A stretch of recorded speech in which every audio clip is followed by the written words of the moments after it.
Welcome to our first of our Mishnah Berurah learning together, and it's Yivot Shalom.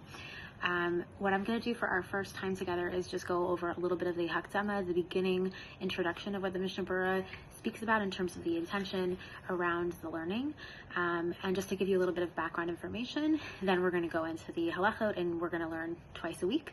Again, at your asynchronous learning, whenever is right for you. You can just check into this WhatsApp group and watch a video or listen to it or whatever is right for you. Kol hakavod on joining us in this endeavor, and Bezrat Hashem, it will bring us to more limud Torah, more mitzvah observance, more connection to Hashem and to each other. So the Mishnah Berurah, the reason I chose the Mishnah Berurah is because it's, at least in the Ashkenazi circles, one of the, if not the, one of the most sort of final versions of our halachic observance.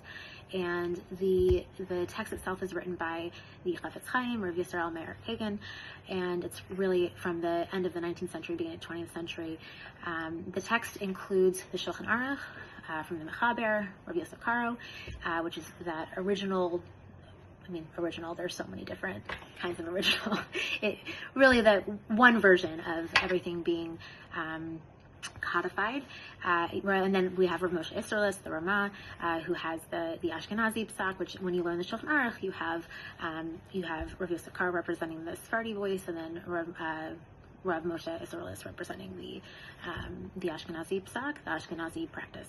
So Mishnah Berurah comes and adds this gloss, and when we learn Mishnah Berurah, the page itself has, again, begins with Shulchan Aruch, has the Ramah, but it also has underneath all of these commentaries. So the Mishnah Berurah itself is labeled as one of the commentaries, and that's written by Chafetz Chaim. And it really is like expounding and explaining the practice, often going from lenient practice to more strict practice. And Aruch HaShulchan, other forms of halachic codes also offer, even, let's say, like different or thorough or separate interpretations. But Mishnah Berurah, really, the goal is for it to be Berurah. It's supposed to be as clear as possible. And I just want to acknowledge this isn't necessarily the bottom line of the psak of a halacha, the answer around how it should be done, but rather it's really sort of a codification of a lot of different opinions that we can learn from and feel connected to. Chafetz Chaim didn't just write Mishnah Berurah. There's also the Biur Halacha, which is his deeper commentary on what he says in the Mishnah Berurah. So it's kind of like the Beit Yosef on the Shulchan Aruch, where you get like a little deeper into what he's saying. And then he also has sort of the reverse, the Shar HaTzion, which is really usually like more footnotes, which is at the bottom of the page. And the page also usually includes Shari Tshuva, Ber Heitev, different commentaries as well. So what I want to spend our time together on today is just getting a little taste of the background behind what his kavanah is in writing this sefer, in writing this halachic code. So it's really quite beautiful, and I want to pause and appreciate. I feel like we don't often read the Hakdama, the introduction of a halachic code, and when we get the chance, it's really inspiring and beautiful.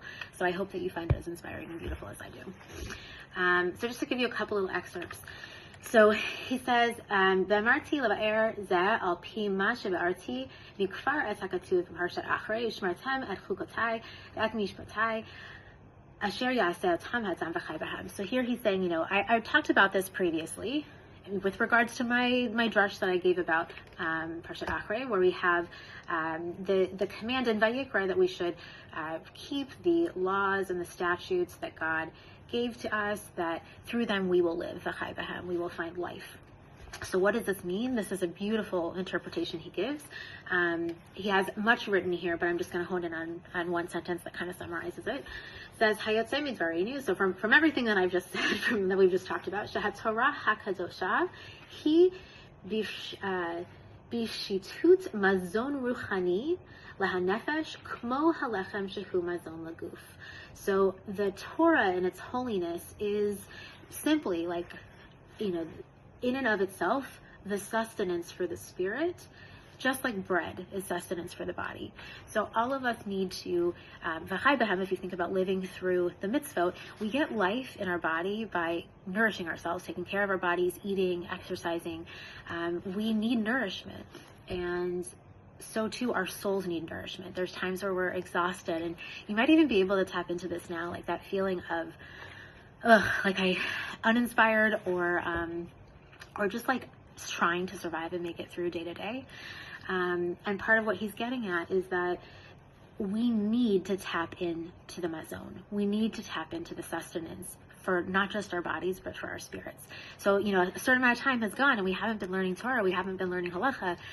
We may not realize it, but our souls need it. We need to nourish and give ourselves a little bit of that taste that we've been missing. And so to go on, he actually makes this comparison with we know that the merit, the reward that we get for learning Torah is extremely great, as Chazal say, so that there are things that we get to benefit from in this world, but then there are those that we get in the next world. But the end of that is v'talmud Torah k'neged kulan. But the learning of Torah is equal to all of them. And so what he adds is that it's actually a teaching from the Berurah here. There's a raya, there's a teaching that kol teva v'teva shadam lomed Torah hu mitzvah aseh bifnei atzma.